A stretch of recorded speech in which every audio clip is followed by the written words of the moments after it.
तो hello animal lovers, आप सभी का स्वागत है और एक नया वीडियो में। तो दोस्तों आज हम एक्सप्लेन करने वाले हैं सोलो लेवलिंग का सीजन 2 एपिसोड नंबर 4 को। तो दोस्तों इस वीडियो में अंत तक जरूर से बने रहिएगा और वीडियो को लाइक नहीं किया है तो लाइक जरूर से कर लीजिएगा और चैनल को भी सब्सक्राइब कर लीजिएगा। आपका एक सब्सक्राइब से हमें बहुत ज्यादा मोटिवेशन मिलता है। तो चलिए शुरू करते हैं बिना किसी देरी के। तो भाई लोग, हम लोगों ने पिछले एपिसोड में देखा था कि जिनचुल जिन्हू से मिलता है और जिन्हू से कहता है क्या यह सचमुच तुम हो जिन्हू। और अब हमें पिछले एपिसोड का फ्लैशबैक दिखाया जाता है जहां जिनचुल जिन्हू से बात करने के लिए आया था और जिन्हू उससे ड्राइंग मांग लेता है और जिनचुल उससे ड्राइंग दे देता है और जिन्हू अपने मन में सोचता है कि यह मामूली सी घटना थी, लेकिन कहा जाता है कि इतिहास की कुछ महत्वपूर्ण घटनाओं की शुरुआत ऐसे ही घटनाओं से हुई थी। और जिनचुल सीढ़ियों से नीचे जा रहा होता है और कहता है कि आखिरकार मेरा यहाँ आना एक बेवकूफी थी। और तभी जिनचुल को किसी की आवाज सुनाई पड़ती है जो कहता है कि आपको मुझ पर भरोसा है मिस्टर वू। और जिनचुल रुक जाता है और पीछे देखता है और वहाँ कोई नहीं होता और जिनचुल कहता है हाँ मैं भरोसा करता हूँ। और वो आवाज किसी और की नहीं बल्कि जिनवू की ही थी। और जिनवू कहता है फिर मुझे आशा है कि मैं आपको जो दिखाने जा रहा हूँ आप उस पर विश्वास करेंगे तो। और तभी जिनचुल को अपनी पुरानी लाइफ के सभी फ्लैशबैक दिखाई देने लगते हैं कि कैसे जिनवू ने सभी मोनार्क से फाइट की। और तभी जिनचुल कहता है क्या हो रहा है मिस्टर संग। और जिनचुल अपने सिर पर हाथ रखकर और झुककर कहता है मिस्टर संग जिनवू, ये उस स्टूडेंट का नाम है जिससे मैं अभी मिला था। जिनचुल की आंखों के सामने चमक थी, यादें पास्ट में प्रेजेंट से जुड़ रही थी। जिनचुल ने जिनवू की आंखों के माध्यम से खुद को उस दुनिया में देखा जिसे वह भूल गया था। जिनचुल को अपनी सभी पुरानी लाइफ के फ्लैशबैक दिखाई देने लगे कि वह कैसे जिनवू से मिला और कैसे वह हंटर बना, कैसे वह डजन्स में जाता था। जिनवू ने सभी gates, magic beast, hunter, ruler एवं मोनार्क की कहानी को याद किया और वह चिल्लाते हुए कहता है इम्पॉसिबल, यह कैसे हो सकता है। बाद में हमें वही सीन दिखाया जाता है जहां एपिसोड 3 खत्म हुआ था और जिनचुल को पास्ट के बारे में सब कुछ पता चल चुका था। और जिनवू से कहता है क्या तुम सबसे अकेले में लड़े। जिनवू कहता है कि हाँ, क्योंकि यार बिग्स की यादें समय के प्रभाव से इफेक्ट नहीं होती। और बाद में हमें कैप्टन जिनवू से कहता है जिनवू ज्यादा देर मत करना, जब तक तुम पार्टी में नहीं आओगे तब तक हम जियोंगिल को बंधक बनाकर रखेंगे। तभी जिनचुल जिनवू से कहता है तुम कब तक डायमेंशन रिफ्ट में उन मोनार्क से लड़ते रहे।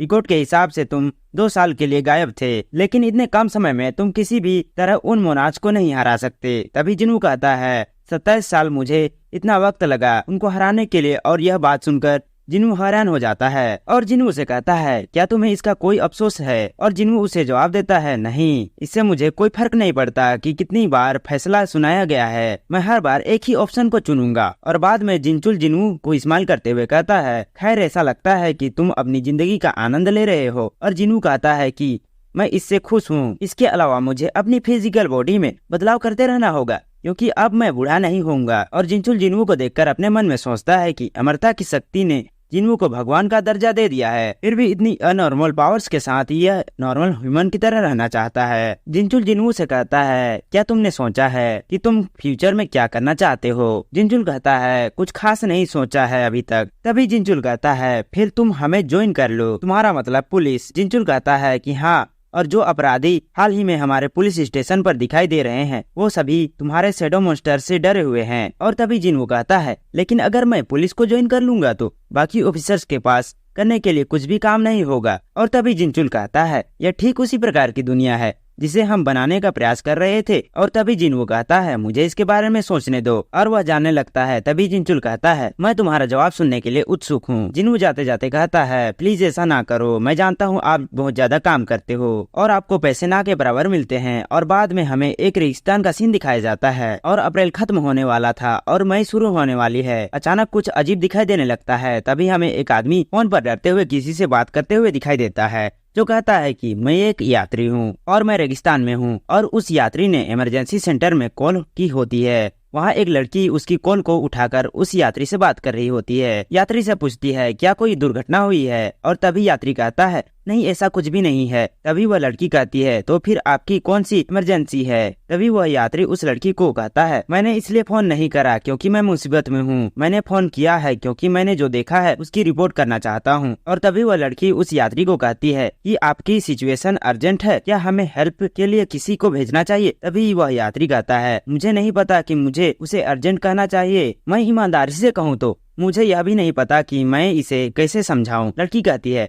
सर आपको बताना होगा कि क्या हो रहा है ताकि हम उस अनुसार आपको जवाब दे सके। और वह यात्री कहता है कुछ टूट रहा है, मुझे बहुत सारे क्रैक दिखाई दे रहे हैं। तभी वह लड़की अपने मन में सोचती है क्रैक क्या, रेगिस्तान में कोई बिल्डिंग डिस्ट्रॉय हो रही है। और तभी वह लड़की कहती है सर क्या आप सच में उन क्रैक को देख पा रहे हैं। तभी यात्री कहता है हाँ जी, आसमान टूट रहा है। और तभी हमें आसमान में कई सारे क्रैक दिखाई पड़ते हैं, जैसे ही कोई गेट ओपन हो रहा हो। और बाद में हमें जिन्वू का घर का सीन दिखाया जाता है, जहाँ एग्रिस जिन्वू से कहता है माय किंग आपको प्रॉब्लम्स 24 को अलग तरीके से देखना चाहिए। और तभी हमें जिन्वू दिखाया जाता है जो कि स्टडी कर रहा होता है और वह कहता है कि यह फैंसी फीलिंग है। और बाद में हमें एक रूलर का वेसल बैठा होता है और वह अपने मन में सोचता है बहुत समय हो गया है तुमसे मिले हुए शैडो मोनार्च। लेकिन तभी अचानक से वहाँ जिन्वू आ जाता है और उस वेसल से कहता है क्या इसके लिए रूलर जिम्मेदार है। और तभी वो रूलर का वेसल चौंक जाता है और जिन्वू से कहता है कि नहीं जी, हम नहीं, जैसा आप जानते हैं कि हमारा ट्रेवल करने का तरीका डिफरेंट है। और मैं आपको बता दूं कि यहाँ बात उस गेट की हो रही है जो रेगिस्तान में ओपन हुआ है। इसका पता जिन्वू को चल चुका है और रूलर इसी वजह से जिन्वू से मिलने के लिए आए हैं। और तभी जिन्वू कहता है तो क्या हमारे पास कोई विचार है कि किस प्रकार के जीव पृथ्वी की ओर आ रहे हैं। और तभी वो रूलर कहता है वो भारी लोग हैं, वो हमारी दुनिया का दौरा कर चुके हैं।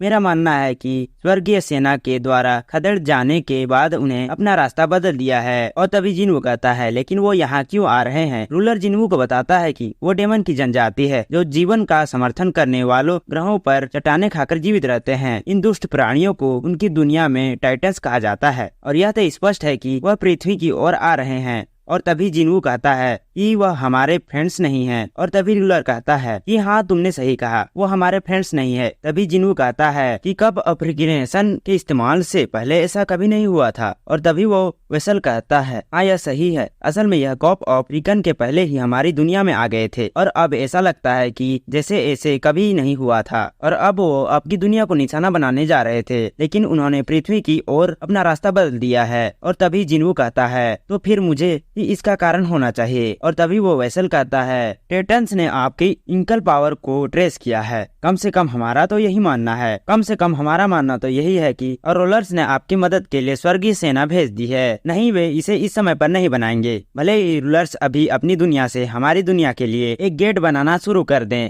पर इसे पूरा होने में कुछ साल लगेंगे। समय तक सब कुछ खत्म हो चुका होगा। मैं टाइटन्स को देख लूंगा। और बाद में हमें रेगिस्तान का सीन दिखाया जाता है जो कि यूएस के पश्चिमी भाग में है। अमेरिका की सरकार ने रेगिस्तान के आसपास के एरिया को सील कर दिया है और रेगिस्तान में क्या हो रहा है इसका पता लगाने के लिए सभी प्रकार के स्पेशलिस्ट को काम पर रखा गया है, लेकिन वे सभी किसी ठोस जवाब पर पहुंचने में असफल रहे हैं। और तभी एक रिसर्चर आर्मी कमांडर से कहता है कि मुझे यकीन नहीं है कि यहाँ क्या हो रहा है। और तभी एक पास खड़ा रिसर्चर कहता है कि मैंने पिछले 30 सालों में एक्सट्रीम मौसम पर रिसर्च कर रहा हूँ, लेकिन मैंने कभी भी कुछ ऐसा नहीं देखा। और तभी आर्मी कमांडर उन्हें कहता है चिंता मत करो, अगर वहाँ से कोई चीज निकलकर हमला करने के लिए कोशिश करती है तो हम उसका ख्याल रखेंगे। तभी आर्मी कमांडर के पास खड़ा सोल्जर कुछ देखता है और तभी अचानक से आर्मी के सभी वेपन्स एंड सोल्जर्स हवा में उड़ने लगते हैं। और यह किसी और ने नहीं बल्कि जिन्वू अपनी एबिलिटी रूलर अथॉरिटी को एक्टिव करके किया है। और अब जिन्वू वहाँ पर आ चुका था और जिन्वू कहता है कि ये वेपन्स टाइटन्स पर काम नहीं करेंगे। जिन्वू गेट की तरफ देखकर कहता है कि ऐसा लग रहा है कि जैसे स्टेज तैयार हो गई हो। मैं बता सकता हूँ कि हमारे दुश्मन इस जमीन को हड़पने के लिए तैयार हैं। पास में सांस लेते हुए उन्हें महसूस कर सकता हूँ। और तभी जिन्वू अपने सभी डेगस को बाहर निकाल लेता है और कहता है जो है सामने रखो।